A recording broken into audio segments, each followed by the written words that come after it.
저희가 준비한 추리가 이어집니다. 그런데 말도 안 되는 사건이 또 하나 있었습니다. 어젯밤 서울 대학로 인근 화면을 지금부터 좀 만나볼 텐데요. 60대 남성이 이런 행동을 하나 했습니다.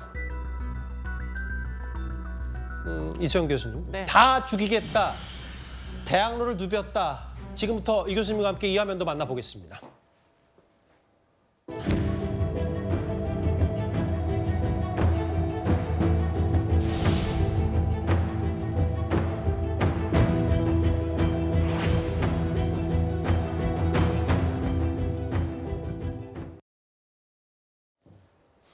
이런 사건을 저희가 거듭해서 전해드리는 것도 참 안타까운데 이게 현실이니까요. 대비도 잘 해야 되겠고요.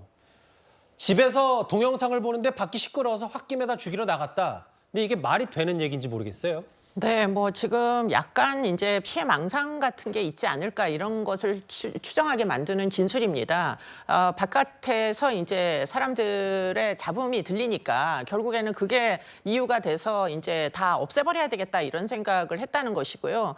그렇기 때문에 지금 이 사람은 이제 뭐 죽이러 나갔다라는 게 이제 본인의 주장이고, 그래서 무엇을 가지고 나갔느냐, 20cm가 넘는 흉기를 들고 나가가지고 지금 저 대학로 일대를 막 돌아다닌 겁니다. 그러니까 뭐 여기저기서 이제 괴성이 들리고 신고를 또 하고 이런 일들이 벌어졌는데요. 예. 문제는 이 사람이 이번이 처음이 아니고요. 그 전에도 상당히 그 일반 뭐 대중을 상대로 비면식 관계에 있는 사람들을 상대로 괴성을 지른 적이 많이 있다고 지금 주민들이 신고를 하고 있습니다. 그렇기 때문에 평소에도 괴성을 지르면서 본인이 뭐 굉장히 시끄러워서 못 살겠다, 이런 식으로 불안감을 호소했다고 하면, 그러면 이것은 피해 망상이라고 볼 수밖에 없기 때문에 지금 이제 정신적인 문제가 있는지 여부를 지금 판단을 해야 될 걸로 추정이 됩니다. 저걸 당연히 사전에 뭐 어떻게 경찰 당국도 뭐 예방하거나 혹은 미리 할 수 있는, 손 쓸 수 있는 방법도 없었을 테고요.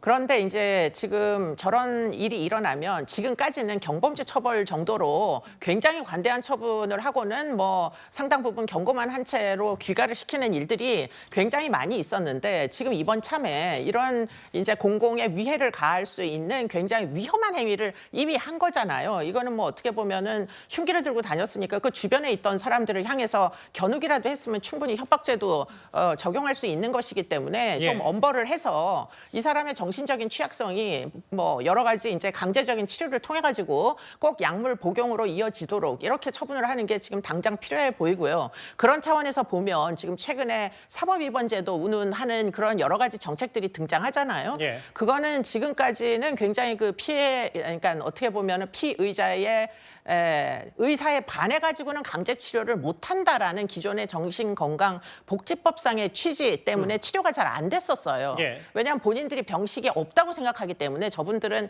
바깥에서 떠드는 사람이 문제다 이렇게 생각하기 때문에, 그러나 앞으로 제도가 도입이 되면 저런 분들에게 공공의 위해를 가할 수도 있는 행위를 빌미로 뭐 처분을 하면서 법률적으로 이 불법 행위에 대해서 처분을 하면서 강제 입원 치료를 시키는 게 지금 꼭 필요하지 않을까 이런 생각이 듭니다.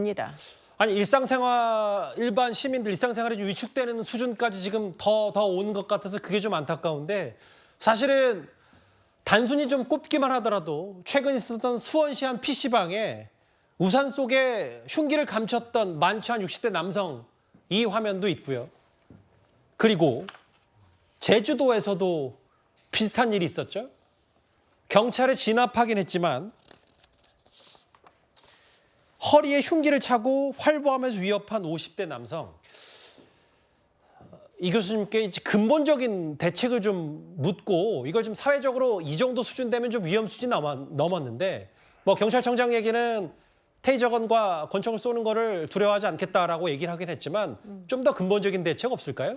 뭐 조금 전에도 얘기했지만 지금 이제 근본적으로 이렇게 하지 않으려면 이 사람들이 가지고 있는 취약성을 일단 해소를 해줘야 됩니다. 무엇인가 피해 망상이 있어서 현실 판단 능력에 어려움이 있으면 사실 정신과 약물을 복용해야 되는 거고요. 앞선 두 사건은, 한 사건은 우울증이었고 그 다음 사건은 아마 조현병이었을 개연성이 굉장히 높고요. 지금 이제 이야기를 하는 제주와 그리고는 이제 수원에서 있었던 사건은 모두 만취해가지고 벌어진 일들입니다. 예. 그렇기 때문에 이 사람들은 아마도 그 전에도 만취해서 이렇게 흉기 난동 비슷한 거를 벌렸을 개연성이 높아서 이런 분들에게는 알코올 의존증을 치유해주지 않으면 앞으로도 또 이런 비슷한 일들이 일어날 것이기 때문에 원천적으로 원인을 이제 제거하는 그런 노력들을 이제는 사법제도 내에서 소송 뭐 형사소송 절차 내에서 이것을 해결하려는 노력을 해야 되지 않을까 이런 생각들을 하게 됩니다. 알겠습니다. 어젯밤 또 대학로에 있었던 말도 안 되는 흉기 난동 직전 사건 얘기까지 저희가 어제 오늘 꽤 의미심장하고 심상치 않은 움직임들 하나하나 뉴스탑10 시작부터 짚어봤습니다.